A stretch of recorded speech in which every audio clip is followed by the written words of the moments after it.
Thank you. I want to thank Samsung for the invitation. I'm really excited to be here. Just to kind of give you a perspective of what I'll be talking about today, I'll be talking about work that's at the intersection of machine learning and symbolic logic. I presume most of you have heard of machine learning. Maybe some of you have heard of symbolic logic, and I'll try and motivate why this intersection is interesting and has something to contribute to the discussions of AI, especially about generality. Just to kind of give you a perspective of what's coming up in this talk, I'll start with some motivation. I'll give you examples of why this intersection and integration is interesting. I'll then talk about certain approaches we've been doing to address the problem of transparency and interpretability. I'll then move on to this notion of ethics and ethical responsibility, and I'll talk about what we've been doing in that regard, and finally conclude with some perspectives in conclusion.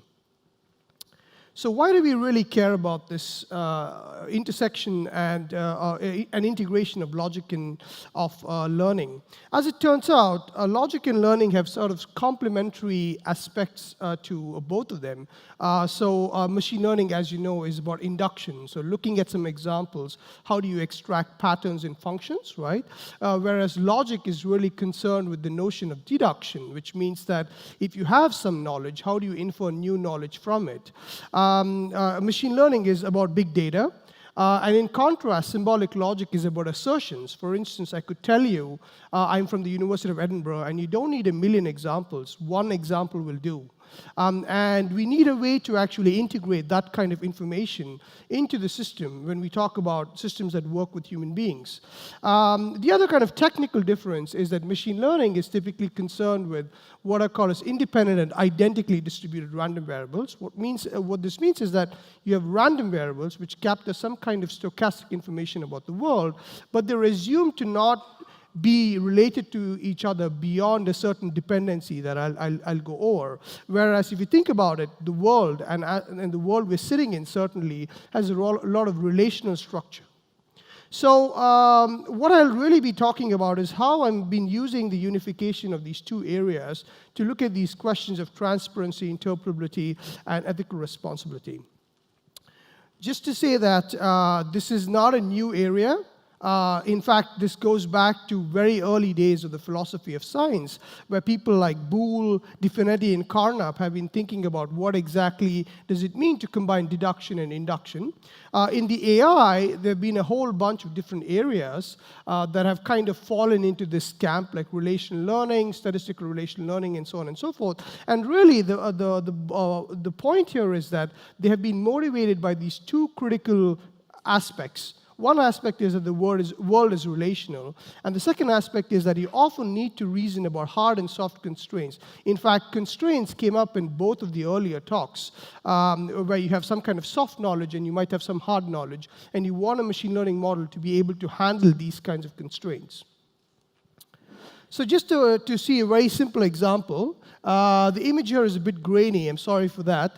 But what this is capturing is gene expressions and gene-protein interactions. And if you look a bit on this figure, what you see is tissues, proteins, genes, and there's certain interactions between them, and there's a certain kind of relationship between these different entities. Right? Given this kind of a structure, the questions you might be interested in is things like, is gene X involved in contributing to some disease Y? What is the probability of this involvement? If you condition on Y, so if you set this disease to be true, what other genes might be related, might be influencing this disease? And finally, if you want to look at certain subgraphs to identify and study this disease, which of the subgraphs are interesting for you? Okay, so these are the kinds of questions that a data scientist might have in mind when he's dealing with this kind of data set. Let's look at another example. So this is essentially what is a Markov network. People also refer to this as a conditional random field. And what this is saying is that it's talking about how smoking might be a social thing. Okay, so it's a social network for smoking. And it's basically saying that if somebody is a smoker and they're friends with somebody else, then that other person is also likely to be a smoker. Okay? Notice that this is not a hard fact, right? It's not the case that every smoker influences every other smoker, but there's a certain probability of this happening. Okay? Similarly, if you smoke, you tend to cough. There tends to be a coughing pattern. And again, this is not an absolute fact. Perhaps if you've been smoking for a very long time, then maybe coughing is an absolute thing. But in the early durations, it's a probabilistic fact. And given this kind of network, you have a bunch of different questions you might be interested in answering. And in fact, you might even want to change the graph. At some point, you might want to say, I'm not just interested in understanding how smoking permeates in social networks. I also want to understand how it works in a family. For instance, if a child sees a parent smoke, does it mean that the child has a certain propensity to start smoking as well? So you might be adding new knowledge, and the idea is that by using symbolic constraints, you don't have to go back and change the graph. You would just be adding this knowledge. There are certain kinds of queries that you might be interested in. The most standard thing would be evidential. For instance, you see that A is friends with B and that B smokes, and you're kind of interested, well, does A smoke too? And you're interested in the probability that A smokes. So, because this is a statistical assertion that you're trying to make from this data. You might be interested in causal information. So, for instance, if I smoke, what is the probability that I'll start coughing? Right? Two other kinds of very interesting and actually slightly more complicated questions require more information than that was present in the previous graph. And these are interventional and counterfactual queries. Okay? Interventional queries basically says, imagine now I start to reduce the amount of cigarettes I smoke by half. What is the probability about me still coughing in 6 months? Right? A counterfactual basically says, imagine I never smoked. Would I still be coughing? So do I have some kind of condition that causes me to cough even when I don't smoke? Right? And counterfactual, of course, requires some kind of hypothetical reasoning. So these are slightly more, as I mentioned, complicated questions referring to the causality of this domain. I won't go into so much detail and discussion on those, but this is just to point out that these are interesting questions that current machine learning models are really struggling to answer. Okay? And again, I want to point out that we're not just interested in writing this down. You want to learn this from data. And really, the exciting thing for me is how do you combine expert knowledge where it's available and information from data that you can learn from. Okay? It turns out that these questions are quite pertinent now because there have been a bunch of interesting observations made in the machine learning community. You might have all seen this figure here. So this is why adversarial training was kind of motivated. And the observation is that on the left image, you have a panda, obviously. You would agree it's a panda. I would agree it's a panda. But the system only reports 57% confidence. You add an amount of noise, right? And the system now thinks this is a kind of ape with 99% confidence, right? And this is really alarming because if you think about it, if you think about a self-driving car that potentially confuses a road surface marking for a child, then you could imagine, or a child for a road surface marking, you could imagine the disastrous consequences of this. A second kind of very similar example, people found out that when they trained this machine learning model on hospital data, the model was seeming to predict that people who were asthmatic, the probability that they would die of pneumonia was lower than people who don't have asthma.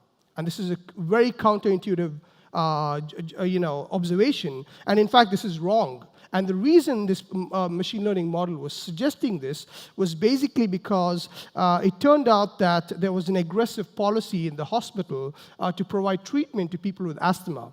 So because they were getting this aggressive treatment, the probability that indeed, statistically speaking, that they would die of asthma was much lower when you looked at the numbers, right?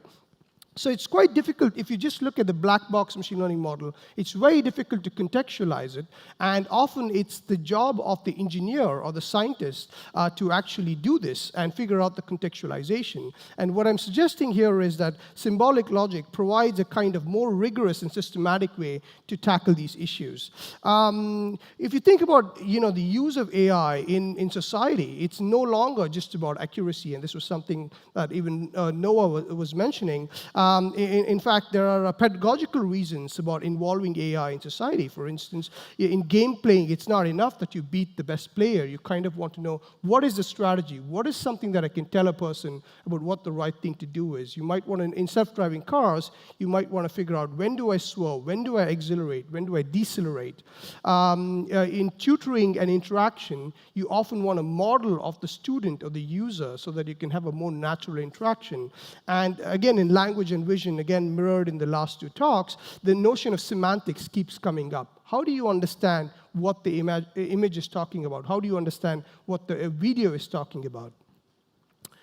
There are also legal and ethical reasons. In fact, I work with a lot of banks now, and one of the concerns is if you find out that the credit card application was denied, what is the reason for this, right? A self-driving car causes damage, and you often want to know, like if you imagine an ordinary car causing damage, the person you go to is the manufacturer. So what will be the case when you consider an AI system, right? So it's not sufficient to say that something was acted in good faith. You need to understand the principles why a decision was taken. So I'm not suggesting, again, that we have solutions to all of these problems. I'm simply suggesting that we need to look broader than purely looking at statistical associations to understand how all of these things can be addressed. And really, to me, they represent as opportunities. Opportunities in the sense that you want to accept human input in the form of hard or soft symbolic knowledge. You want to enable some kind of context-dependent and user-specific interpretability. And finally, you want to reason about semantics, choices, and models. And all of this falls in the domain of logic. So what I'm arguing for is really hybrid systems that integrate this for a more systematic way to tackle these deeper challenges, okay?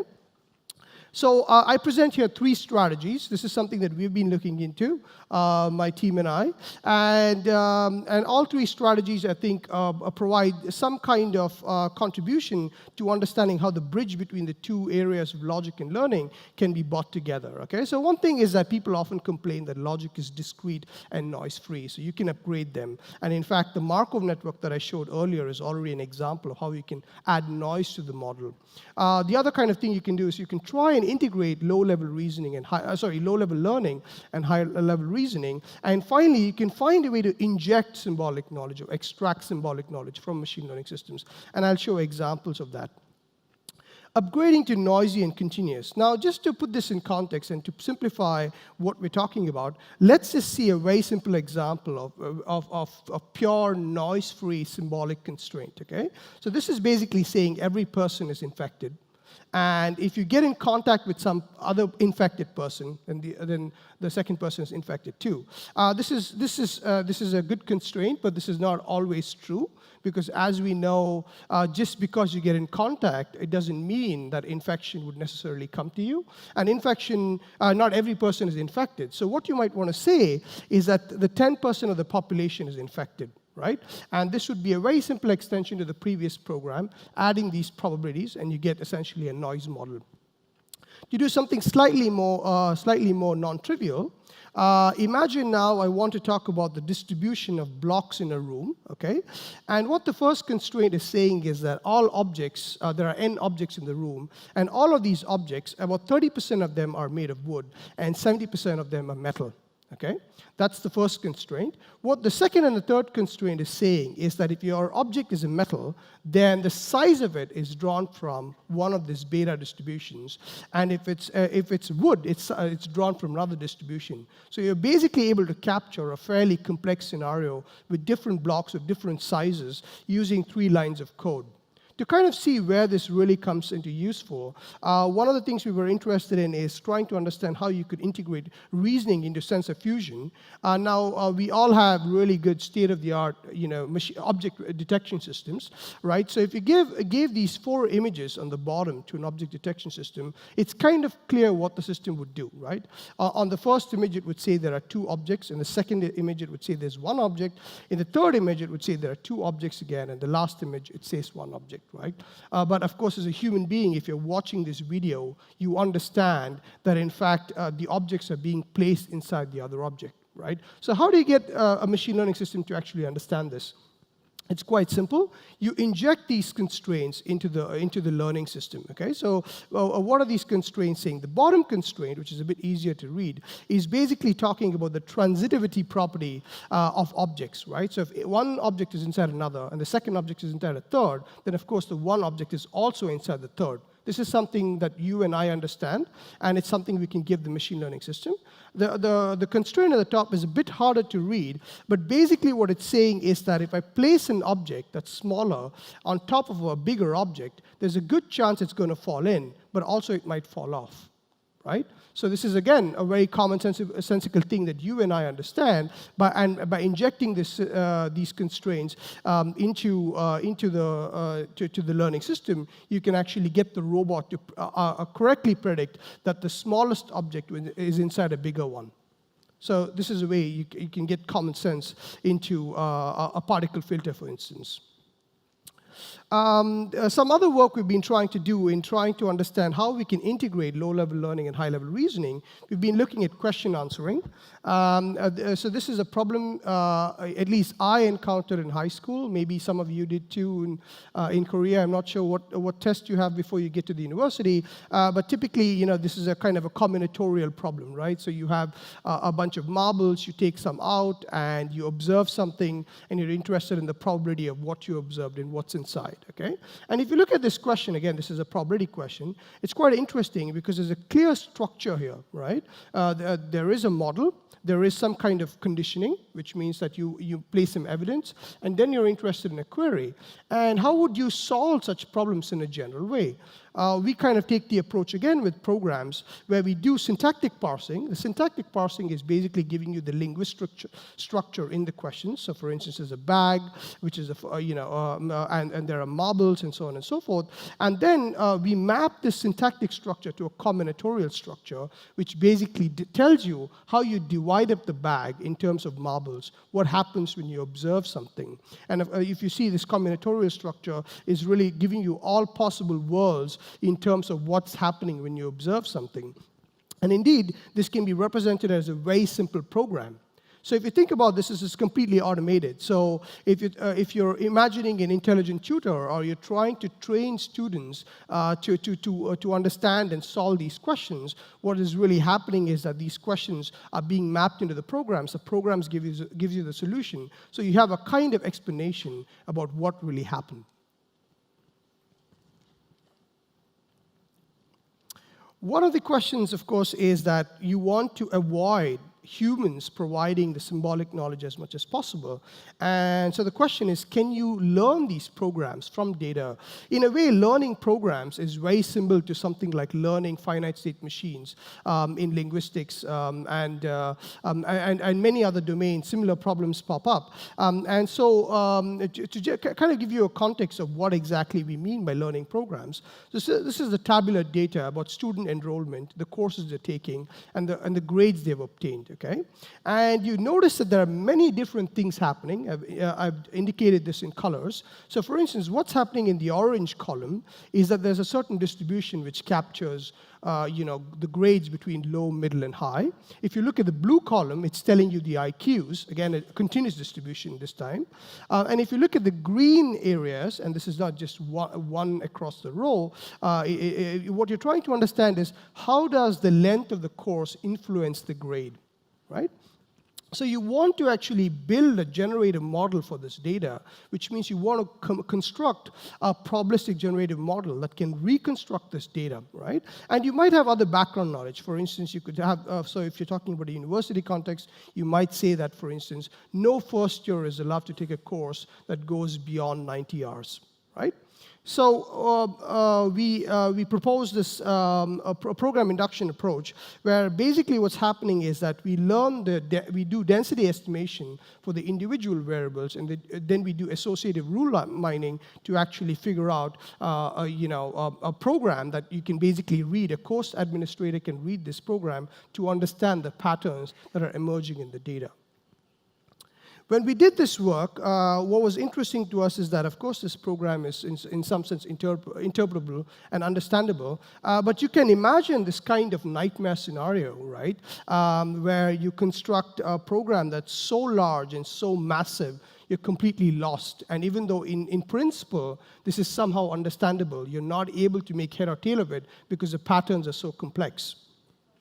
So one thing we started to think about is why focus on learning interpretable representations when you can instead focus on querying, right? If you think about how Google interfaces with you, you don't really care about the internal decision-making structure of Google. In fact, if it presented it to you, you'd be confused. What you really care about is the fact that you can type a query in and get an answer out. So we started to think about this idea of expressive querying, which means that you can ask a probabilistic query, but you can throw in these constraints in a very rich language, often with logical connectives. So you can conjoin them, you can disjoin them. So for instance, I'm simply asking here, given that if the number of hours of a course is greater than 200, what is the probability that the student is satisfied with the course? Right? A simple question.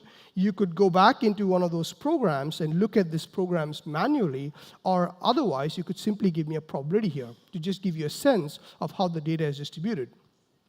And now, interestingly, once you turn to this idea of only asking queries, you often worry about other kinds of things. For instance, how do I make sure I can answer these queries quickly? Right?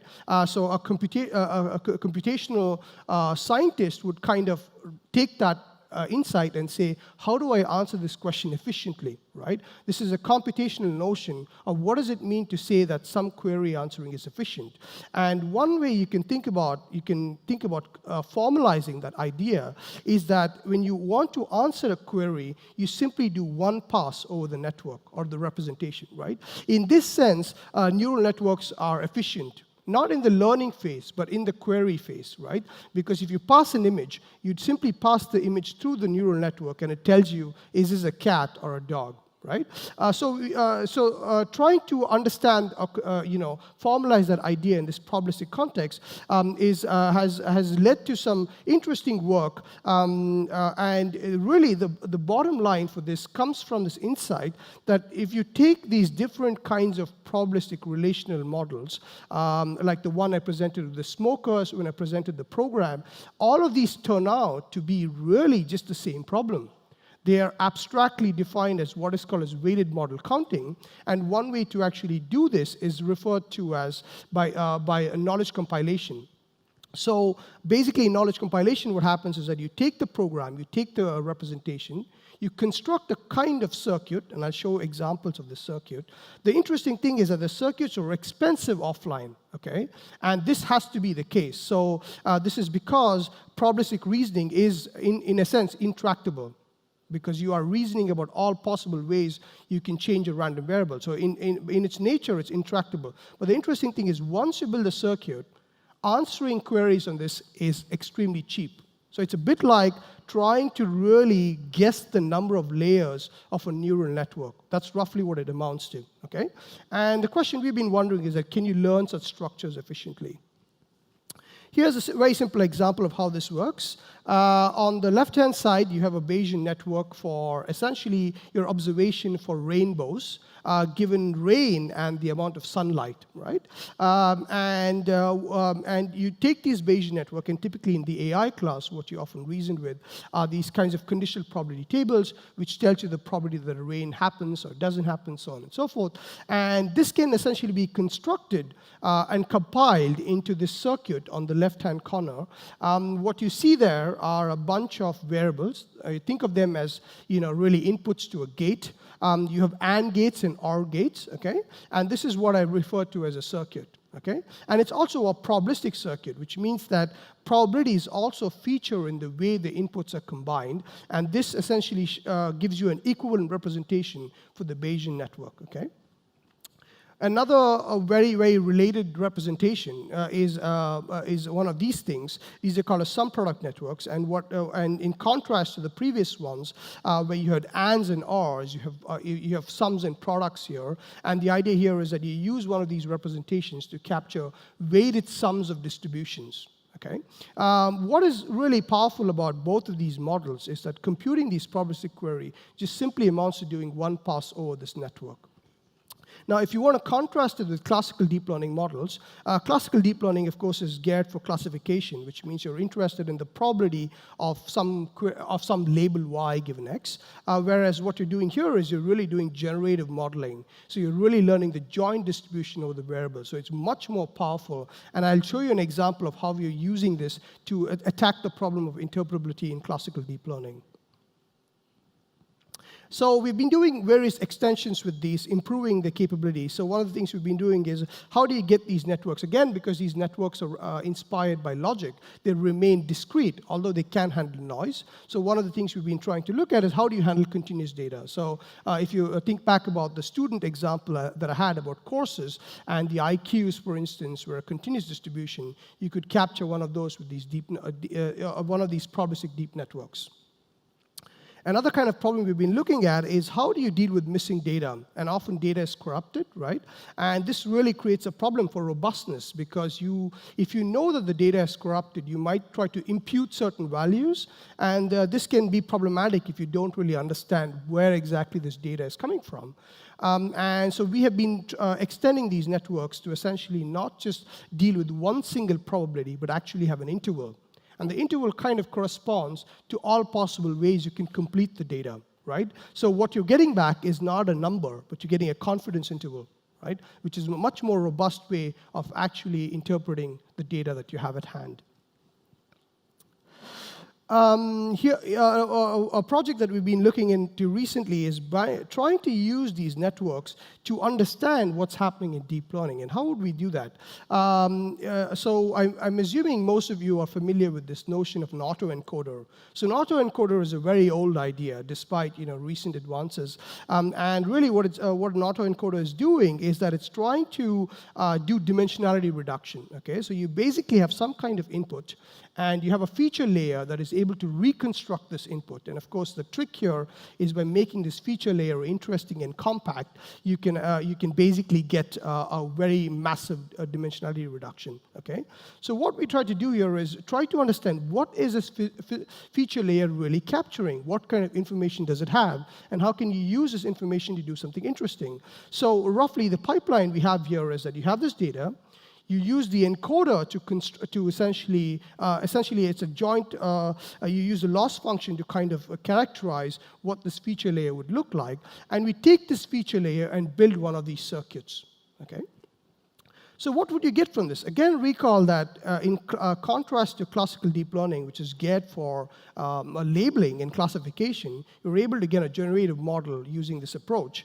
And to kind of give you a perspective of what we're able to do, in classical deep learning, you'd pass an image, and it will tell you, for instance, this is a 1 or a 0, or this is a shoe or a shirt or whatnot. But here you can actually get the network, get the circuit, to tell you what are the prototypical images for a certain label.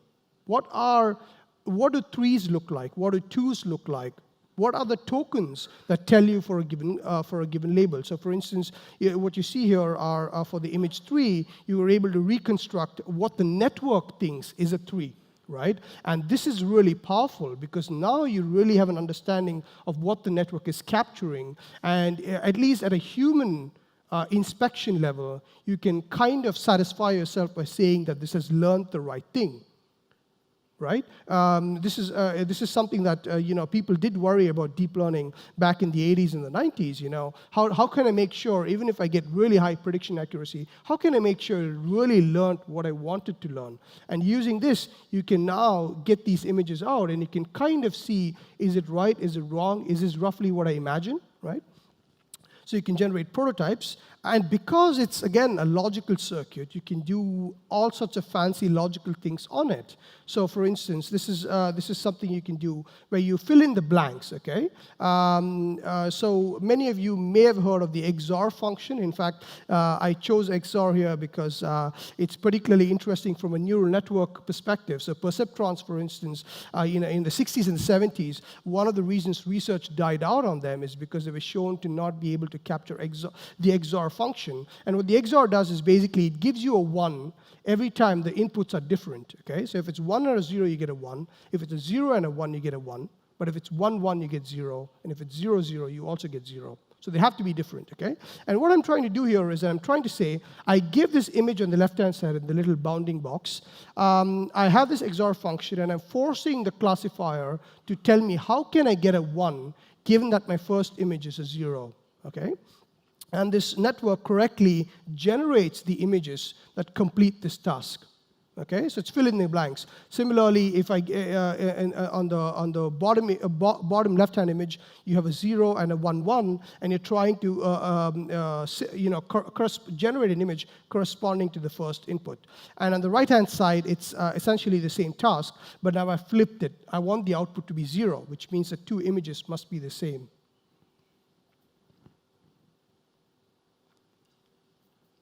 There have been some recent developments. I won't go into that for the interest of time. But one thing that we've been wondering is that how expressive are these tractable models, okay? So as I mentioned, you have a Bayesian network, you do all of this compilation, you get one of these circuits, but how powerful are they? What can they really do? Can they do causal reasoning? So by causal reasoning, I really mean the question of computing interventions. So for instance, if you think back about the smoker example, I'm interested in the query, if I reduce the amount of cigarettes I smoke by half from today onwards, what is the probability that I'll be coughing, right? Or counterfactuals, which is, for instance, if I never smoked, would I still be coughing today, right? So what we're trying to answer is not so much not so much whether you can do causal reasoning in general, because of course you can. In fact, causal reasoning, the main thrust of development have been with these Bayesian networks, using them. What we're trying to understand is taking these Bayesian networks, if you only have this circuit, how much causal reasoning can we do? Unfortunately, it turns out that there's some negative answers for this, okay? This is in a recent NeurIPS workshop paper, and another NeurIPS paper we have this year is looking at all of this research that I talked about has been trying to explicitly construct the hypothesis or the model, right? Explicitly construct the structure, regardless of whether the structure itself is interpretable. As I mentioned, you could have an interpretable structure like a program, or you could have something that's uninterpretable like these probabilistic deep networks, but nonetheless, you're constructing an explicit hypothesis. So what are the advantages for machine learning if you don't construct an explicit hypothesis? What if there's a way to keep this hypothesis implicit, okay? And we actually show that we get some really interesting results regarding learning when we leave this implicit. And in fact, we show that, in fact, we can deal with a very rich fragment of logic to get these results. So this is from a NeurIPS paper that I'm happy to talk to about offline as well. So for the last part of the talk, I want to kind of discuss some work where we're doing, applying these models to ethics. So ethical AI is a big topic, and I certainly won't have the time to mention all the dimensions here, but some of these things were mentioned this morning. For instance, this notion of fairness, accountability. There is the notion of responsible deployment. So for instance, if you construct a machine learning model, how are you deploying it into society in a responsible manner? There are all of those kinds of issues, but the kinds of ethics that I'll be talking about really here is two notions. One I will just briefly mention is this notion of fairness.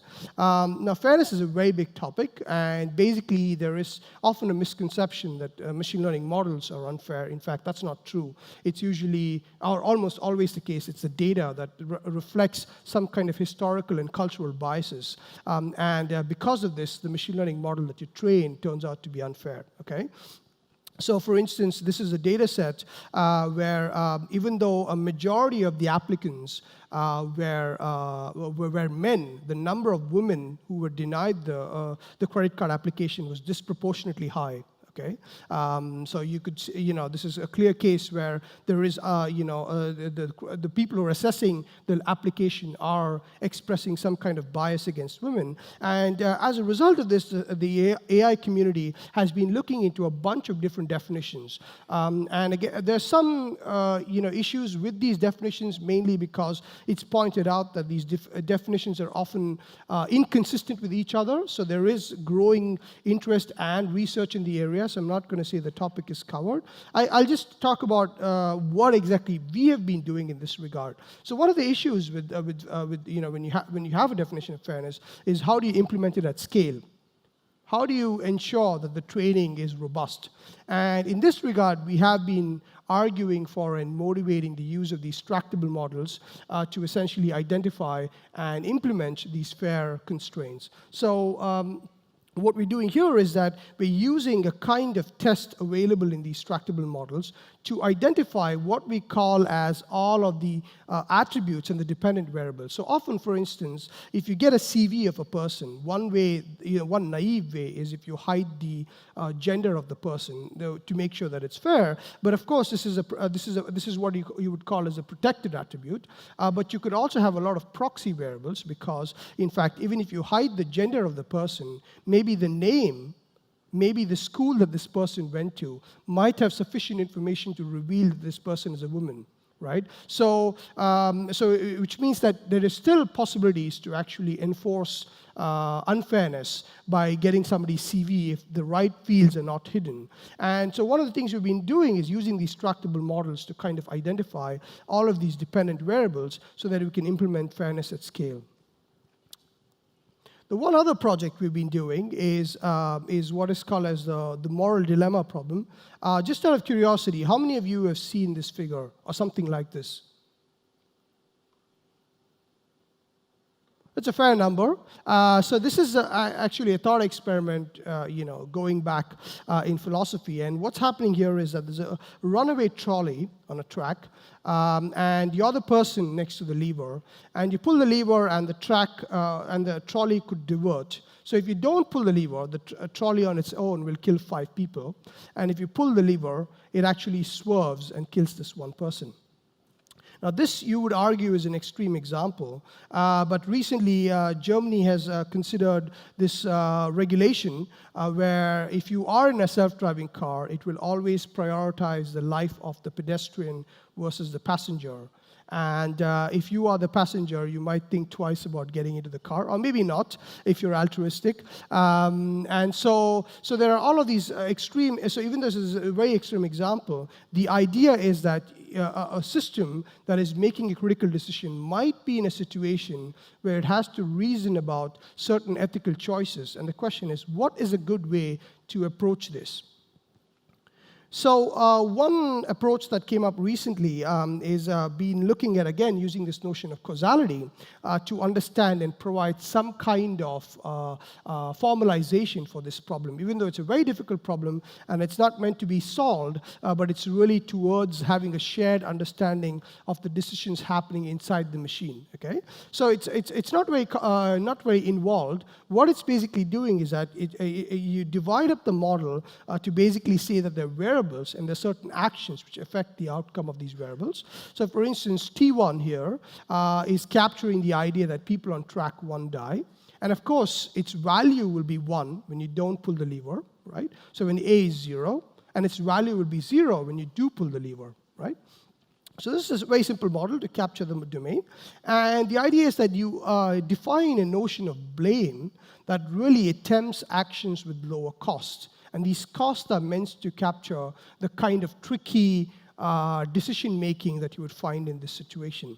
So we took this model and we tried to understand, again using these tractable models, how can you learn models of these model scenarios, and can you compute these judgments tractably? And in fact, we show that the tractable models have a very nice way of tackling these problems. So what's really happening here is that you're taking this causal information and you're constructing one of these networks.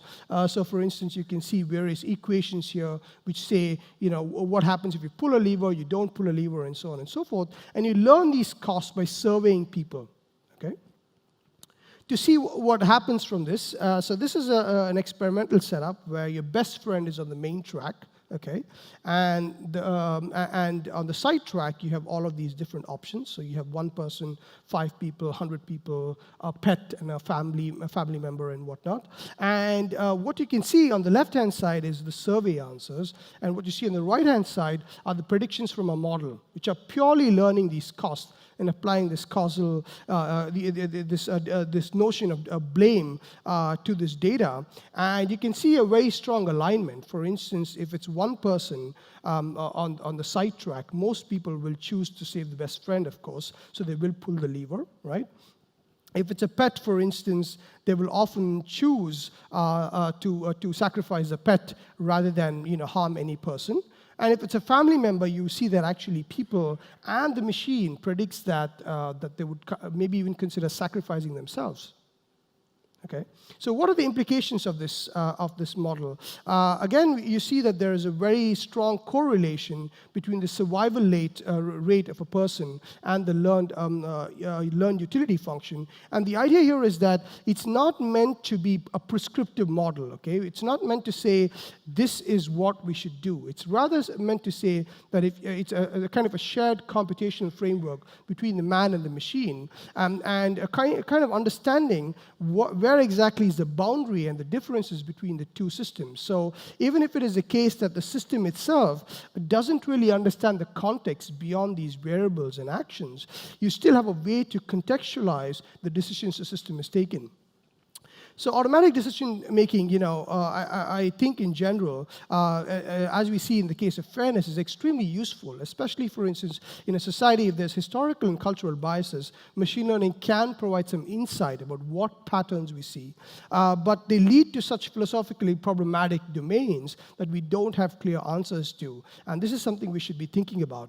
As a person who, as a computer scientist who enjoys formal definitions, I have to admit that these formal definitions may be problematic. And in fact, certainly some of the discussions emerging in the fairness area are pointing out that these definitions are problematic when applied in society. But my view here really is that these models may provide some insight on how we can see if there's an alignment between humans and machines, or human decision-making and machine decision-making, even if the machine decision-making is in some sense not extremely sophisticated beyond a simple computational mechanism.